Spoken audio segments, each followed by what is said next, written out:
So week off from competition. I know you guys have been practicing and getting ready for Oregon State. What's the mentality going in to having a week off and now going into competition?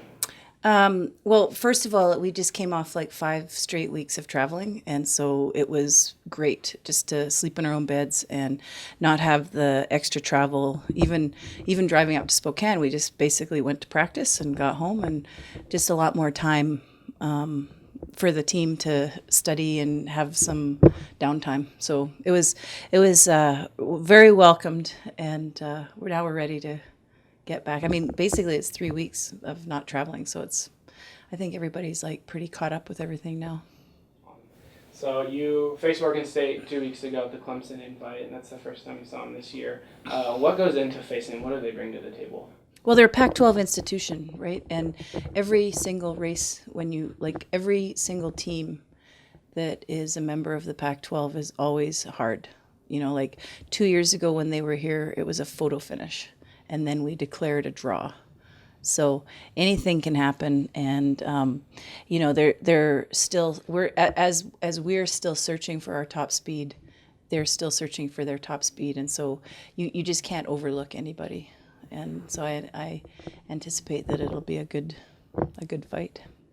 So your last regular season competition is your first one at home. What goes into that and competing at home? It's the seniors' last competition at home, so just talk about all that. Yeah, it's senior day, and we're just a week away from graduation. So there's actually going to be a couple of parents that come around for the race, and then do something around the area, and then come to graduation. And so we have lots of there's just a lot of excitement, and they have friends that they're able to invite to a place to come watch them do what they do 20 hours a week.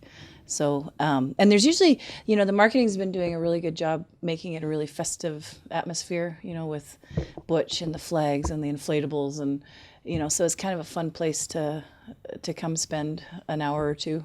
But racing's, we'll meet at 7:30. Racing starts at 9, and it's over by 10. We've got a fun thing happening this year, though. We've got as many alumni. I'm not even sure how many alumni are coming back, but there's going to be an alumni row / pickup race at the end of Oregon State, so that should be fun. So it's the last competition before Pac-12 play.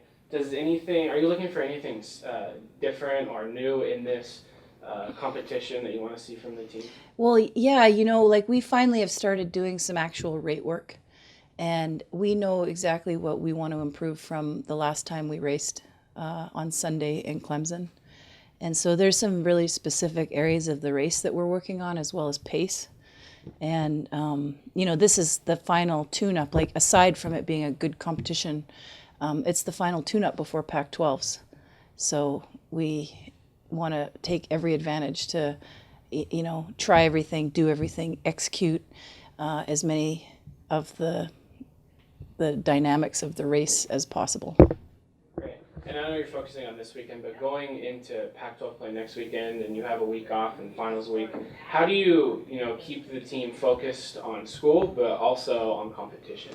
Well, it's kind of a funny week because I just got all the exam schedules, and so one boat will be practicing at 10:30, and one boat will be practicing at 2, and the other boat won't be able to practice that day. So it's a real mishmash of a schedule, and I think that because this is just what happens and what we do, the team is accustomed to this, and they're pretty disciplined. Like if there's a day that they can't get together as a boat, they'll often get together and do an erg together, or they'll do some kind of workout together, or a stretch, or, so they just make it happen, so that we kind of keep as much continuity as possible. But, at this point, school is number one, and, having a bit of randomness is okay, because the hay's in the barn, so to speak. Like we've had a good training year, and they're fit and they're ready to go, and then they'll graduate, or graduation will be over, and then we'll have a whole week period that we can just kind of calm things down and get back on track, and that's plenty of time before Pac-12s.